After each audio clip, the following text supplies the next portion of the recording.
ఈ విషయం తెలిసాక మీ ఇంట్లో మందార పూలు ఉంటే కనుక ఖచ్చితంగా చెట్టుకి ఒక్క పువ్వు కూడా ఉండనివ్వరు. అలాగే రాలిన పువ్వులను కూడా ఏరి మరీ వాడేస్తారు. ఇంతకీ విషయం ఏంటి అంటారా? అవునండి, ఈరోజు మన హోమ్ రెమెడీస్ కాన్సెప్ట్లో నేను మీకు ఒక మంచి హెయిర్ సాఫ్ట్నర్ అలాగే హెయిర్ కండిషనర్ని చెప్దాం అనుకుంటున్నాను.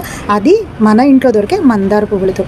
అవి ముద్ద మందారాలే అవ్వచ్చు లేదా రేఖ మందారాలే అవ్వచ్చు. అది మందార పువ్వు అయితే చాలు. ఇంకా మనకి కావాల్సింది ఫ్లాక్స్ సీడ్స్ లేని వాళ్ళు మీరు మెంతులు కూడా వాడుకోవచ్చు. సో మెంతుల కన్నా ఫ్లాక్స్ సీడ్స్ కొంచెం ఎఫెక్టివ్గా ఉంటాయి. బట్ ఈ రెండిట్లో మీరు ఏది అవైలబుల్గా ఉంటే అది వాడచ్చు. రెండింటిని సైమల్టేనియస్గా వాడుకున్నా నో ఇష్యూస్. సో ఇప్పుడు మనం ఏం చేయాలి అంటే ఈ రెండు ఐటమ్స్ని ఒకరోజు రాత్రంతా బియ్యం కడిగిన నీళ్ళల్లో బాగా నానబెట్టి ఆ నెక్స్ట్ డే మార్నింగ్ ఒక 2 minutes స్టవ్ మీద బాయిల్ చేసి చల్లారిన తర్వాత మిక్సీ పట్టుకోవాలి. ఒకవేళ బాయిల్ చేయక్కర్లేకుండా పేస్ట్ చేసుకుంటాము అన్నా కూడా చేసుకోవచ్చు. బట్ బాయిల్ చేసుకుంటే అది మనకి గమ్మీ టెక్స్చర్ వచ్చి హెయిర్కి స్టిక్ అవుతుంది అనమాట ఈజీగా. సో అందుకోసం అని చెప్పేసి కొంచెం బాయిల్ చేయమని చెప్పాను. లేదు అంటే మీరు డైరెక్ట్గా మిక్స్ చేసేసుకున్నా నో ప్రాబ్లం.